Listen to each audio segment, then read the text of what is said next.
Justice League, the new frontier. While superheroes are currently the biggest trend going on in theaters as of this review, especially with the Marvel Cinematic Universe going on, animation has a different track on how heroes from comics work things out. In the market of direct-to-DVD films, instead of Marvel dominating the industry, the crown actually belongs to DC, always releasing highly acclaimed films featuring some of their biggest stars like Superman and Batman. Well, almost.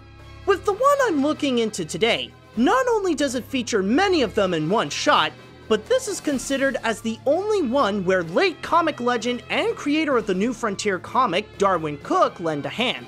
Which, by the way, no, I didn't read the comic, so this will be from the perspective of a newcomer to the New Frontier, making it a rare moment to see his artistry come to life. But now that the New Frontier is moving into action, will this display Cooke's legacy in animation, or is it best to keep it as a comic? Let's find out. The story. Darwyn Cooke's signature style is everything that came out of the 1950s. Naturally, the movie is made to be entirely set during that decade, a time when people have a grand fascination with outer space and a passionate hatred towards communism. The role that the Justice League plays here are that they're not as normally welcome as they used to, since some can be equally seen as a threat as much as a savior. No! Stay away! Stay away! Back off, you're scaring the boy. While it can focus on some of the main heroes like Superman, Wonder Woman, Batman, and The Flash, this is meant to be more as the origin story of John Jones and Hal Jordan, who would later become the Martian Manhunter and the Green Lantern respectively. What the movie tries to do is juggle all these character-driven plots and then gradually work them all together for all the heroes to face a giant being that they refer to as the Center. To its credit, it does manage to balance them all together to bring this one entire plot about a world of superheroes in the 1950s. Rarely does it feel like a character doesn't have a point in the film, either helping out developing one of the main characters or to present how life can be for a superhero in that era. However, as great as it does representing the individual superheroes and offer a satisfying amount of action to be expected in a Justice League movie, it can feel like it didn't have time to explore all of its ideas. Considering how it is relatively short at just 75 minutes, it can happen at times when it feels like the movie wants to say something, but then decided to say never mind and move on to the next side plot. Like, there is a sense that it wants to convey some sort of message regarding America's political point of view in the 1950s, or what is the true definition of justice. It sounds interesting to know what it wants to say, but it doesn't have time to do so. It may not sound like a fully complete story, but for a movie with superheroes, it still got the job done. The animation. As it is a movie set in the 50s, it also has to look like it's in the 50s. How, you may ask? Well, once again, we bring in Darwyn Cooke to get that element right. One of the strongest suits in the animation is the backgrounds. The stylized look of Gotham, Central City, Ferris aircrafts, and more are given a touch of the abstract graphic design that was more commonplace at the time, giving out some more rounded architecture. Another piece that emphasizes the 50s is the design of the characters. Each one is cleverly made to look like how they were in the comics back in that decade. While some are not as obvious and have their more standard look like the Flash, Martian Manhunter, and the Green Lantern, others do make that clear like Superman and Wonder Woman. On top of that, since it is a superhero movie, it does offer the timeless element that people love to enjoy in those films, the action scenes. Don't worry, you will be seeing the heroes like Batman, the Flash, and Superman do what they do best before the grand finale comes in.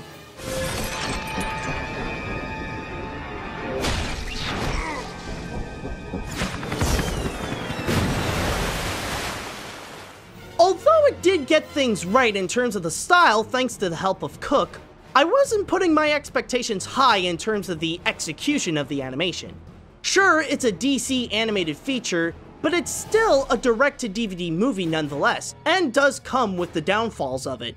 The character animation is limited to the point of being TV quality, the colors are very flat on the characters and far less detailed than the backgrounds, and the design of the non-superhero characters have that simplistic Bruce Timm style where most of the men and women all look the same. By animation standards, it's nothing special than you'd normally get on TV. But for a direct-to-DVD film, the 50s style is a welcome and intriguing touch. The characters. The most important element that this movie offers is the characters that we follow throughout the film. Yes, the cast is large in quantity, but considering that we are dealing with some of the biggest names in DC Comics, it is vital that they get them right. Starting with Hal Jordan, he's more of the old trope of the cocky wisecracker who is a pilot trying to get back in the game with the help of Carol Ferris. The movie does add more depth to him with what happened in Korea at the start, but there's a good chance that he won't come out as the favorite in this movie. Then again, the original character of Hal Jordan had always come with criticism, so it's not the movie's fault that he can be like that. The main character who is more fascinating to watch though is John Jones, a shape-shifting Martian who came to Earth, since he's the last of his kind, that tries to understand how life is on the planet and wants to find ways to help out the most that he can, even if it feels unrewarding. There's just too much hatred here, too much ignorance, too much mindless conformity. I'm leaving. As for the other superheroes, they're all great in their own right, but some fall in the same issue of having great ideas that didn't get explored. Some, like the Flash and Superman, show their roles as heroes during that time and doing the best they can, but left off being questioned if they can be categorized as heroes per se. Others like Wonder Woman and Batman have some fascinating characterizations, but unfortunately left unexplored, like how Diana's point of view on justice is different from Cal's, or how Bruce would like to have a less threatening approach to save people. This is also on top of cameos from other DC characters like Robin, Green Arrow, Adam Strange, Captain Cold, and a few others. As for the regular humans, most of them play smaller parts, like Iris West and Carol Ferris are more like love support, but others like King Faraday has some interesting development to the film, like being the representative of the government's weapon-happy ideology, but does have a need to live in a happier place. The characters don't always hit their mark, but they are still the superheroes that we all remember and love.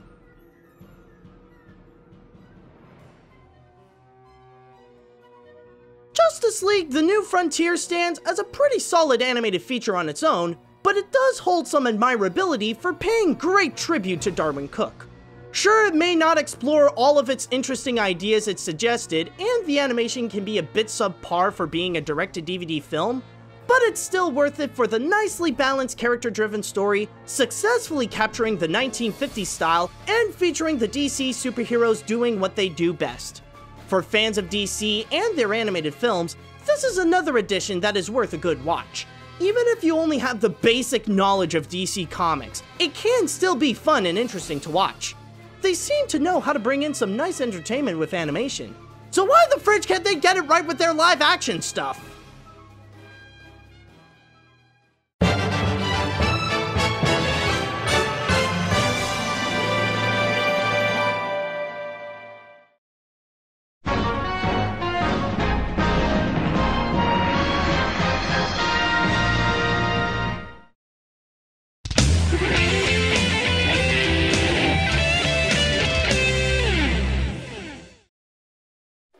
Hey guys, this is AniMat's. I just want to start things off by giving a huge thanks to Troy Truger, whose great support on Patreon actually gave me this opportunity to actually go and review Justice League: The New Frontier.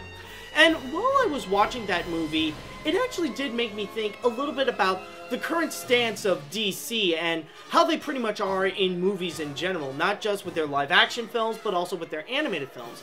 And it's actually very interesting how they've often received high praise for their direct-to-DVD animated films. Much more so than the Marvel movies. I mean, even with Marvel, we don't really hear much about their animated works, but, well, okay, like maybe some, but not like the direct-to-DVD animated features. Not like DC, where a lot of them everybody seems to adore, everybody seems to praise as much as some of the other, like, live-action Superman or Batman movies. It's actually pretty crazy. And it actually did make me wonder, why is it that DC never really gave a chance to actually go and make a big budget animated superhero movie, something like a full-on animated Batman movie or a full-on animated Superman movie? Now, I know that a lot of people would make the argument regarding Batman Mask of the Phantasm, or even to a certain extent, Batman the Killing Joke, because those were released in theaters, one of which was just for like a limited time for like 1 day or two, or I think actually just 1 day with a couple of screenings and that's it.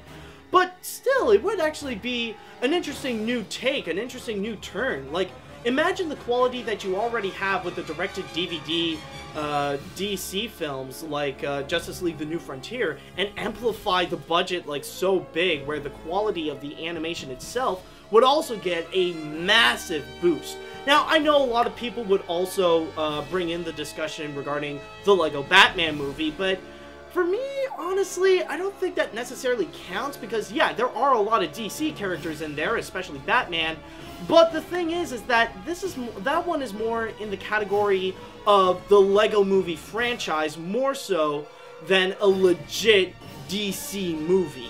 So, like, and yeah, and also, I can understand, like, the image that DC wants to try to bring out in theaters, that they want to be a lot more serious, a lot more gritty and stuff like that, but I don't know, I feel like that should be something that they should try out at the very least. Try to bring out a legit, big-budget, animated, not Marvel, I mean, like a big-budget animated DC movie. I mean, like, they got the animation studio for it, so I don't see why not that they could try it out. In fact, like an idea that could be great is that they could do, like, a bit of an homage to Max Fleischer's Superman cartoons.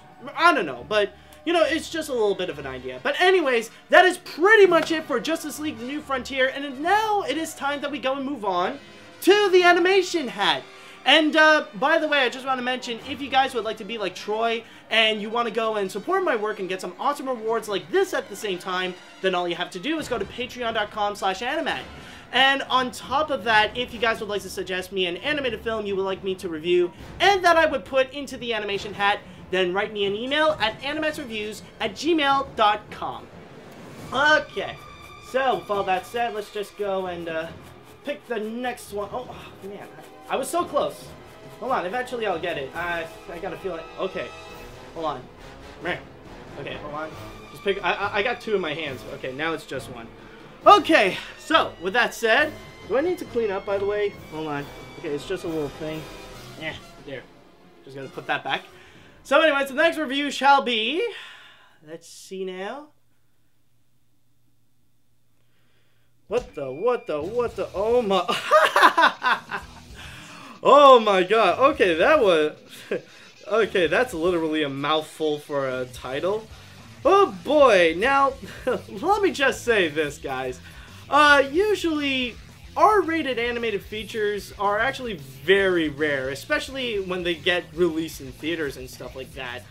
But the only thing I could say is that this one would be a lot more into the category of South Park, bigger, longer, and uncut. So yeah, oh my god, but let's just see what happens with this one.